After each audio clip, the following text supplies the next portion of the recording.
I'm Team Cambridge. Harry bent out of shape as Mike Tindall makes a fool out of him at St. Paul's.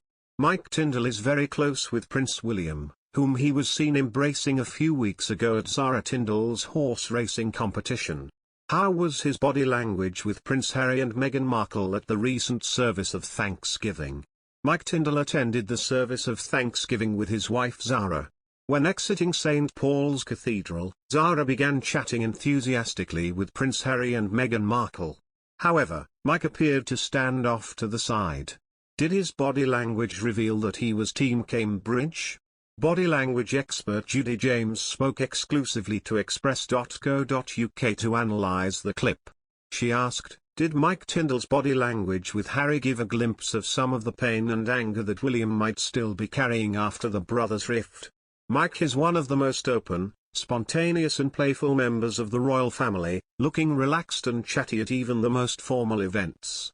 But his body language with William recently has shown up some very close emotional ties between the two men. Their play fight and their intense hugging goes beyond friendship and into affection and closeness that looks like brotherly or even paternal love.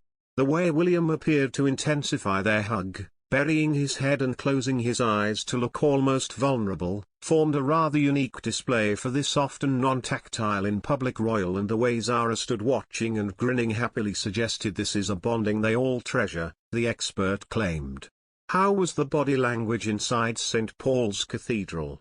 Judy opined, at St. Paul's there was a potential challenge for the royal family in terms of loyalties and taking sides. If Harry and Meghan had been welcomed with open arms behind the scenes, that was not reflected in their seating positions or the emotional and physical distancing from the top-tier royals. Harry is famously still close to Beatrice and Eugenie, so sitting him next to them would have looked like a sensible option, although on the day it gave the impression that the couple had been banished to the back row. With no public rituals of acknowledgement so far between William and Harry and Charles, it placed an air of frost over the day that reflected badly on both sides as the void that is left risks beginning to appear petty. The ignoring and lowering technique isn't avoiding drama, it is often creating it longer term, the expert claimed. What was Mike's body language like at the end of the service? Judy suggested, with Mike's closeness to William in mind, it also appeared to have created a bit of a dilemma as Harry stepped out into Zara's group as they waited for their transport. Zara looks happy to chat and even turns fully to talk to Harry here, who is looking anxious and keen to get into his own car.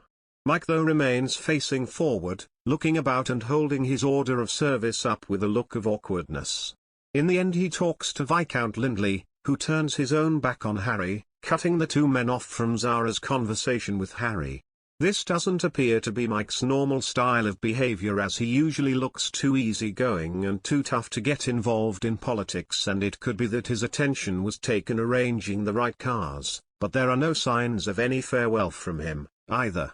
Are photos of a family reconciliation likely?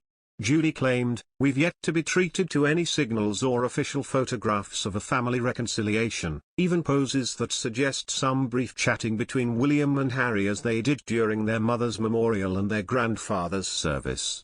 It's totally understandable that they might plan to forensically avoid upstaging the Queen with their own dramas, but until some happy christening photos are released of them all or they are seen laughing and chatting together, the feeling that is left is of a total and comprehensive lack of contact or e-bonding. It comes as a friend of the future king has said, Prince William is still deeply upset about Harry and Meghan quitting the royal family.